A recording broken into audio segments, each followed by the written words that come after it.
नमस्कार दोस्तों, क्या आपने कभी सोचा है कि क्यों आज के सबसे शक्तिशाली हथियार भी हमारे एंशिएंट ग्रंथों में वर्णित दिव्य अस्त्रों के सामने फीके लगते हैं? ऐसे हथियार जिनके एक बार से सूर भी ठंडा पड़ जाए और सागर सूख जाए। नमस्कार दोस्तों, स्वागत है आपका हमारे चैनल में। आज हम आपको ले जा रहे हैं एक ऐसी यात्रा पर जहां साइंस और स्पिरिचुअलिटी का अद्भुत संगम है। हमारे प्राचीन ग्रंथों में ऐसे अस्त्र शस्त्रों का उल्लेख है जिनकी शक्ति आजकल की एडवांस परमाणु बमों से भी कई गुना ज्यादा थी। आज हम जानेंगे 10 ऐसे ही सबसे शक्तिशाली हथियारों के बारे में जिन्होंने हमारे इतिहास को बदला और जिनके रहस्य आज भी वैज्ञानिकों को हैरान करते हैं। और हाँ, वीडियो के अंत तक बने रहिए क्योंकि अंत में मैं आपको बताऊंगा वो रहस्य जो इन सभी अस्त्रों के पीछे छिपा है, जिसे आप जानकर दंग रह जाएंगे। हिंदू धर्म के प्राचीन ग्रंथ वेद, पुराण, रामायण और महाभारत, इनमें अनेक ऐसे अस्त्र शस्त्र का वर्णन मिलता है जिनकी कल्पना, जिनकी इमेजिनेशन भी आज के युग में अविश्वसनीय लगती है। लेकिन क्या ये सिर्फ इमेजिनरी थी या हमारे पूर्वजों के पास वाकई ऐसी टेक्नोलॉजी थी जिसे हम आज भी पूरी तरह समझ नहीं पाए? आइए जानते हैं उन 10 सबसे शक्तिशाली अस्त्रों के बारे में जिन्होंने हमारे इतिहास को आकार दिया। हमारे सूची में 10वें स्थान पर है भगवान विष्णु का प्रिय वेपन सुदर्शन चक्र। एक ऐसा चक्र जो मन के डिटर्मिनेशन से ही टारगेट को उड़ा सकता था। क्या आप जानते हैं कि सुदर्शन चक्र का अर्थ है जो सुंदर दिखता है, लेकिन इसकी सुंदरता इसके डिस्ट्रक्टिव प्रभाव को कम नहीं करती है। कहा जाता है कि सुदर्शन चक्र 108 तेज धारों से मिल करके बना था जो किसी भी दुश्मन को काट कर वापस अपने ओनर के पास लौट आता था। लेकिन सबसे रोचक बात वो ये है कि ये सिर्फ एक हथियार नहीं था, ये सूर्य देवता का प्रतीक था। सुदर्शन चक्र में वो एनर्जी थी जो सीधे सूरज से आती थी। क्या ये आजकल के एडवांस लेजर टेक्निक का एंशिएंट वर्जन हो सकता है? ऐसा इसलिए क्योंकि चक्र का वर्णन ऐसे किया गया है जैसे कि वह डिवाइन लाइट से चमकता था और इसके लिए डिवाइन पावर की जरूरत होती थी। ये एक ऐसा हथियार था जिसने डेमन से लेकर देवताओं तक के कई शक्तिशाली प्राणियों का अंत किया। लेकिन क्या आप जानते हैं कि अगले हथियार के सामने ये भी कमजोर पड़ जाता था? नंबर 9 पर है भगवान शिव का प्रसिद्ध धनुष, पिनाक धनुष। ये कोई साधारण धनुष नहीं था, बल्कि यह स्वयं शिव जी द्वारा बनाया हुआ एक ऐसा अस्त्र था जिसकी टिंगलिंग से ही पृथ्वी कांप उठती थी। जब भगवान शिव ने त्रिपुरासुर का वध करने के लिए इस धनुष का उपयोग किया तो पूरा ब्रह्मांड हिल गया। लेकिन सबसे दिलचस्प बात यह है कि पिनाक धनुष को चलाने के लिए असाधारण फिजिकल पावर की जरूरत होती थी। यहाँ तक कि देवताओं में से भी कुछ ही इसकी बो स्ट्रिंग चढ़ा सकते थे। आपको याद होगा कि रामायण में श्री राम ने सीता स्वयंवर में इस धनुष को तोड़ दिया। क्या आप कल्पना कर सकते हैं उस शक्ति की जो इतने दिव्य हथियार को भी तोड़ सकती थी? नंबर 8 पर है महादेव का प्रिय आर्मामेंट त्रिशूल। 3 नोकों वाला यह शस्त्र न केवल मटीरियलिस्टिक रूप से ही डिवास्टेटिंग था, बल्कि इसमें तीनों देवों ब्रह्मा, विष्णु और महेश की शक्तियां मिली हुई थी। क्या आप जानते हैं कि त्रिशूल सिर्फ एक हथियार नहीं था बल्कि एक प्रतीक भी है? इसकी तीनों नोकें क्रिएशन, एग्जिस्टेंस और डिसोल्यूशन का रिप्रेजेंटेशन करती है। महाभारत में जब वीरभद्र ने दक्ष के यज्ञ को नष्ट करने के लिए त्रिशूल का प्रयोग किया तो इसकी पावर ने पूरी यज्ञशाला को ही जलाकर राख कर दिया। त्रिशूल के प्रहार से न केवल शरीर बल्कि सोल भी नष्ट हो जाती थी। इसका मतलब यह था कि इससे मृत्यु के बाद आपके रिकार्नेशन की संभावना भी खत्म हो जाती। सोचिए कितनी गहरी बात है। ये एक ऐसा हथियार था जो आपके अस्तित्व के हर पहलू को मिटा देता। 7वें स्थान पर है भगवान शिव का सबसे विनाशकारी अस्त्र पशुपतास्त्र। ये एक ऐसा अस्त्र है जिसे स्वयं ब्रह्मा जी ने भी सबसे खतरनाक माना था। पशुपतास्त्र के बारे में सबसे डरावनी बात यह थी कि यह केवल लक्ष्य को ही नहीं बल्कि उसके आसपास के पूरे एरिया को जलाकर राख कर देता था। महाभारत में कहा गया कि इस अस्त्र का प्रयोग करने पर ना ही पेड़ रहते थे, न पशु, न पक्षी, न जल, न पृथ्वी पर कोई जीवन। क्या यह आपको आजकल के एडवांस परमाणु हथियार जैसा नहीं लगता?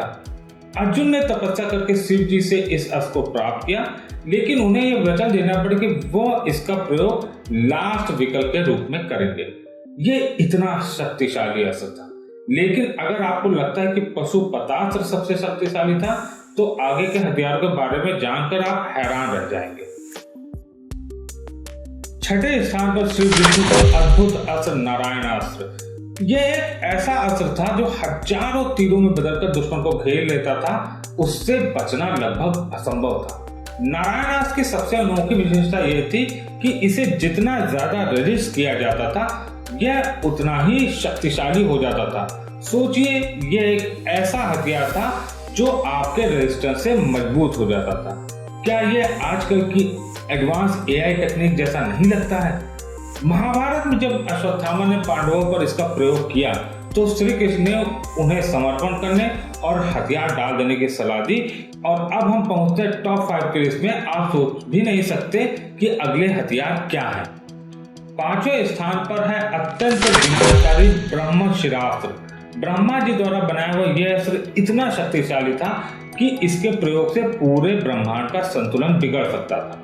क्या आप जानते हैं कि महाभारत में जब अश्वत्थामा और अर्जुन दोनों ने एक दूसरे पर ब्रह्मशिरास्त्र का प्रयोग किया तो ऋषियों और देवताओं ने उन्हें अपने अस्त्र वापस लेने के लिए मनाया, क्योंकि अगर ये दोनों अस्त्र टकराते तो पूरी पृथ्वी ही खत्म हो जाती। इस अस्त्र का वर्णन सूर्य के तरह दहकते हुए गोले के रूप में किया गया है, जो पूरे ही एरिया को जलाकर राख कर देता था, जिसके प्रभाव से कई पीढ़ियों तक उस क्षेत्र में जीवन संभव नहीं रह सकता था। क्या यह आपको किसी हाइड्रोजन बम की याद नहीं दिलाता? और अब तैयार हो जाइए अगले 4 हथियार जो इससे भी ज्यादा शक्तिशाली हैं। चौथे स्थान पर स्वयं ब्रह्मा जी का अस्त्र ब्रह्मदंड है। इसे सृष्टिकर्ता दंड भी कहा गया है। ब्रह्मदंड की विशेषता यह है कि यह अपने लक्ष्य की ताकत को ऑब्जर्व करके उसी पर यूज करता था। यानी जितना शक्तिशाली विरोधी होता था उतना ही घातक प्रहार होता था। कहा जाता है कि ब्रह्मदंड का उपयोग होता था तो आकाश में 7 इंद्रधनुष एक साथ दिखाई देते थे और चारों ओर एक दिव्य संगीत गूंजता था। क्या ब्रह्मदंड और आधुनिक ईएमपी हथियारों में कोई समानता है? मैंने सोचा यह एक दिलचस्प कॉन्सेप्ट है। दोनों ही एनर्जी को कंट्रोल और चेंज करते हैं। दोस्तों, क्या आप सोच रहे कि अगले 3 हथियार कौन से होंगे? रुकिए, हमारे टॉप 3 में प्रवेश करने से पहले क्या आप अनुमान लगा सकते हैं कि नंबर 1 पर कौन सा हथियार होगा? कमेंट में अपने जवाब हमें जरूर बताएं। तीसरे स्थान पर है देवराज इंद्र का प्रसिद्ध हथियार वज्र। ये कोई साधारण गदा नहीं थी, बल्कि ऋषि दधीचि की हड्डियों से विश्वकर्मा द्वारा बनाया हुआ एक अद्भुत अस्त्र था। वज्र की सबसे अनोखी विशेषता थी ना तो इसे काटा जा सकता था, ना ही इसे तोड़ा जा सकता था। वज्र से वार करने पर उत्पन्न बिजली की चमक इतनी तेज होती थी कि सामने वाला अंधा हो सकता था। अब हम पहुंच गए अपने टॉप 2 में। तैयार हो जाइए, क्योंकि अब जो आने वाला है वो वास्तव में अविश्वसनीय है। दूसरे स्थान पर है अत्यंत दुर्लभ और रहस्यमय त्रिदेव अस्त्र। यह ब्रह्मा, विष्णु और महेश तीनों देवताओं की संयुक्त पावर से मिलकर बनाया हुआ एक अस्त्र था। त्रिदेव अस्त्र के बारे में सबसे आश्चर्यजनक बात थी कि इसका कोई रिएक्टिविटी नहीं होता था।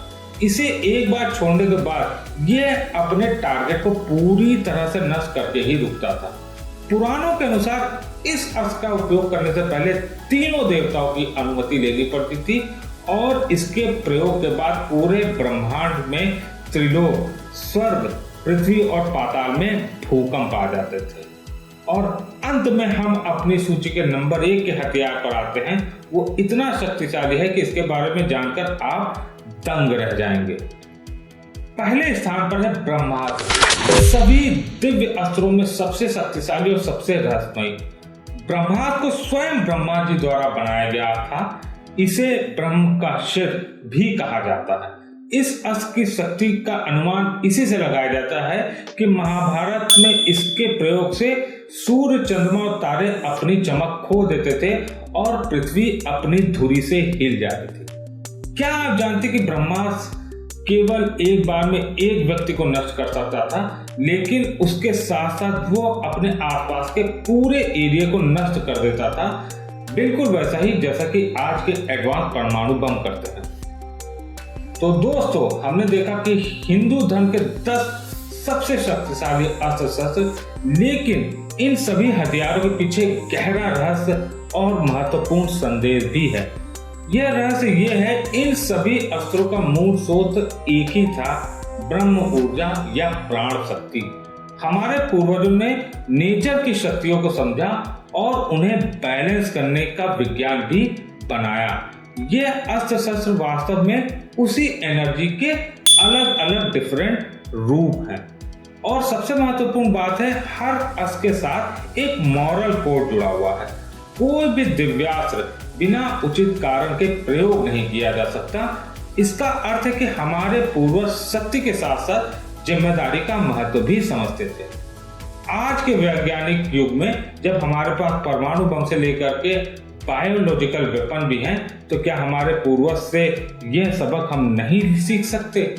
शक्ति बिना सेंस के खतरनाक है। क्या हमारे प्राचीन ग्रंथों में डिस्क्रिमिनेटेड ये हथियार महज एक इमेजिनेशन थे, या वास्तव में हमारे पूर्वजों के पास ऐसी टेक्नोलॉजी थी जो आज हम भूल चुके हैं? यह सवाल आज भी आंसरलेस है। लेकिन एक बात तो निश्चित है दोस्तों, चाहे ये हथियार वास्तविक हो या सिंबॉलिक, इनसे हमें मिलने वाला ज्ञान और सीख बिल्कुल वास्तविक है। तो दोस्तों, अगर आपको ये वीडियो पसंद आया तो इस वीडियो को लाइक करें, हमारे चैनल पूर्व्स को सब्सक्राइब करें, बेल आइकन जरूर दबाएं नोटिफिकेशन के लिए। कमेंट में हमें जरूर बताएं कि इन हथियारों में सबसे रोचक हथियार आपको कौन सा लगा, आप किस विषय पर अगला वीडियो देखना चाहते हैं। याद रखिए, हमारी संस्कृति हमारी पहचान है और इसे जानना समझना हमारा कर्तव्य है। तो दोस्तों, धन्यवाद। जय हिंद, जय भारत। आपका दिन शुभ हो। अपना ध्यान रखिए। नमस्कार।